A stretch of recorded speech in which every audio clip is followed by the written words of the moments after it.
Okay, we're going to start off with Bobby here in the first row on the right. Joe, as soon as you guys won that second game in LA, I'm sure you're looking at your outing and saying, man, this is either going to be a clinch opportunity for us or a do-or-die situation, and it just seems so appropriate that you would get that start. Your thoughts of how excited you are to be that guy once again? Yeah, really excited once we win that first. Kind of guarantees me an opportunity to throw and to throw in Petco. So I know the fans are all extremely excited about this. As a team, we're definitely, at the maximum level of excitement. So the energy is going to be high, and I'm excited that, I get the opportunity to somewhat decide our fate one way or another. The outing that you had in New York, it was a do-or-die situation. Yeah. How much did just getting that experience under your belt, your first postseason start, maybe help for tomorrow? Yeah, I think it'll help settle the nerves a little bit. By no means am I going out there expecting to go 7 with 1 hit again. It's a little bit different of a lineup. I know they're, very patient. We've seen them enough now. They've seen me enough to, to know what the attack plan is here now. It's just going to come down to execution and being a little bit unpredictable. But, I expect them to get a few runners on base. I know they like to run. They got some guys in there that, that can steal bases, and obviously they handled that pretty well throughout the course of the season. I think Nola threw out the first guy that, that we've gotten all year against them up in L.A. So we've, thought about that. We've kind of created a game plan to manage that. But yeah, it's going to come down to making, big pitches and big moments throughout the game. And I think that outing in New York, a high leverage moment and, crazy atmosphere in a big market, like New York, I think that'll pay off a little bit come tomorrow. Okay, next question for Joe down here, Kevin.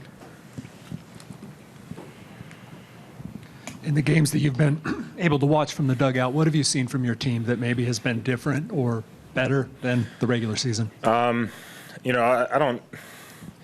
don't know if it's the game that brings it out or the moment that brings it out, but the amount of focus that we're putting into every single play, every pitch on both sides of the ball is the best it's been all year. I think you're seeing a little bit less selfishness, and not to say that there was times in the year where you need to lay down a bunt and sacrifice an at bat, but in the playoffs, especially in that New York series, you saw a couple times. I think Nola pushed a guy over to second, and we ended up scoring him. Soto gives up an at bat. A guy that we brought on here to hit home runs and to drive guys in is sacrificing an at bat to get a guy over, knowing who he's got hitting behind him. And Manny hits a ball in the gap and scores. I think Profar, whoever it was, from second base. Just really good baseball all around. Some of our guys that, weren't big producers during the season are stepping up big and getting the job done in the postseason. And I think you're just seeing a group of guys that, can elevate and rise up to the big moments. And, there's going to be a lot of big ones coming up, not only in these couple days, but, whatever comes after that. What have you learned over the last 2 years? Not that I expect you to divulge exactly what your plan is, but what have you learned pitching against the Dodgers? Yeah, it's a dangerous lineup. They have a lot of power in that lineup, a lot of guys that can change a score in one swing. So there's always that threat. But with that comes a lot of opportunities to control the count. Those guys are going to be patient. They're going to, sit in their zones until they get in a 2-strike count, and then they'll expand a little bit. So I think for all of our starters, especially for Blake tonight, it's going to be about getting strike one. This lineup and this team turns into a completely different threat when you're ahead in the count and you're controlling the count, as opposed to, falling behind 1-0, 2-0 and having to work back in. It allows them to see a lot more pitches and ultimately do more damage on you the third time around, having seen, 10-plus pitches in those first 2 at-bats. So it's going to be about attacking the zone, being aggressive, not being afraid to, to challenge them in the zone. There's a lot of guys in this lineup that don't chase heavily, but, they'll give you strikes on the edges, so you got to be fine with your pitches, but, be willing to take some chances. And it's where you kind of hope that you get a lead early in the game and allows you to go out there and be a little more free with taking those chances, as opposed to being in a 0-0 game where, that one homer might hurt you. Okay, I'm going to go over here, Annie.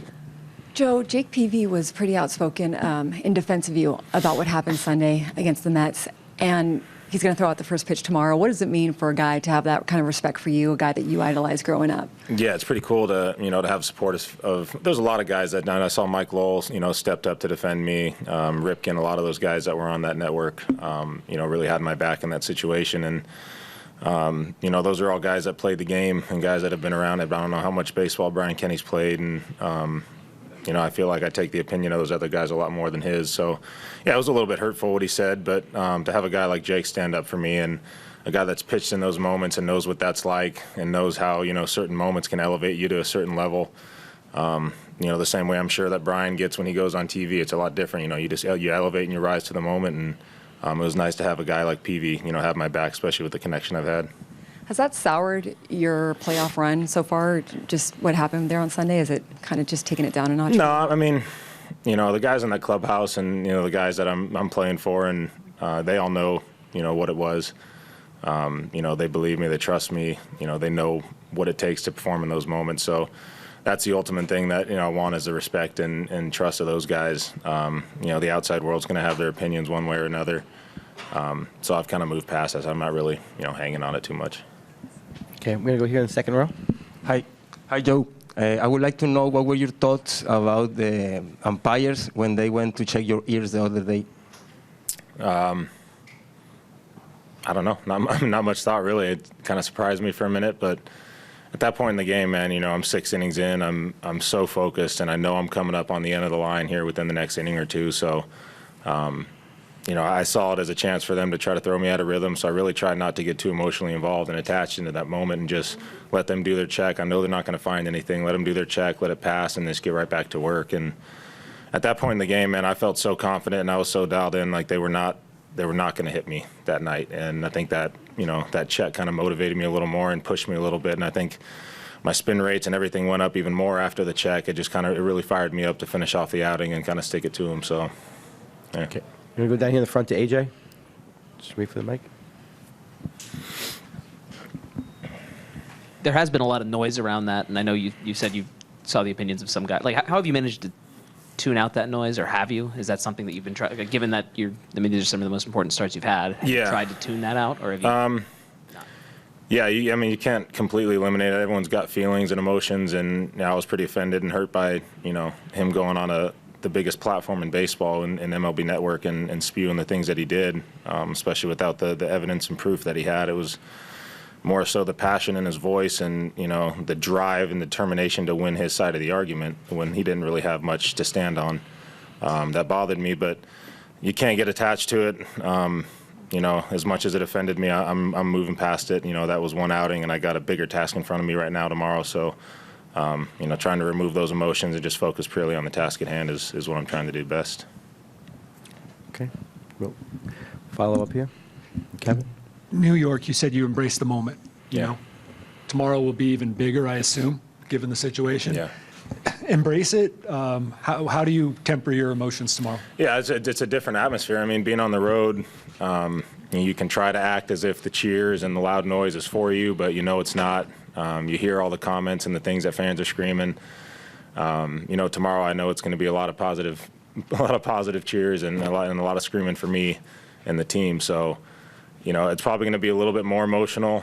So that'll be something I'll have to manage, but that's stuff I'm going to make myself really aware of. Tonight when I'm prepping and getting ready for the start tomorrow is going over any situation, the excitement, the joy, the struggle, whatever it might be that I'll encounter. I feel like I'll be ready for it.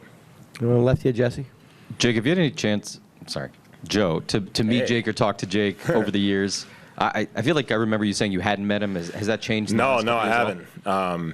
I think we probably exchanged a few messages through somebody else, but I haven't gotten to sit down and talk with him and visit. But I think he's going to be around today or tomorrow maybe, so hopefully I'll get a chance to say what's up to him.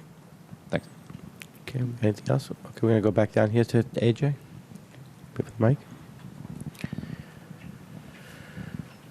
I asked you this the other night, but maybe a couple more days recollection. Like, do you remember where you were, what you were doing the last time the Padres were in the playoffs, or what the city was like, or anything about that? I think you may have been like 12 or 13 at the time. No, man, I was pretty young at the time, and at 12 years old, I had a lot of things going on that I was interested in, so I don't even know how, extremely passionate I was. I know I was excited about the Padres being in the playoffs, and I more remember celebrating the moment with my dad at home watching the game than I remember what the jitter and the excitement and the noise was about around the city. Okay, I'm going to go over there to Bill on the right.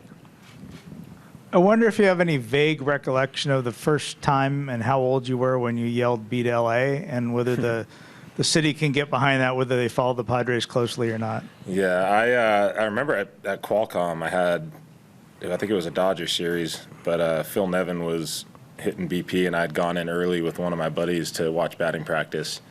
And my parents had like walked me in, got me situated, and then I think somebody ran back to the car to grab the rest of the people and come in. So we were sitting in the outfield watching BP, and kid hit a ball, Nevin hits a ball in the cup holder a few rows to my left.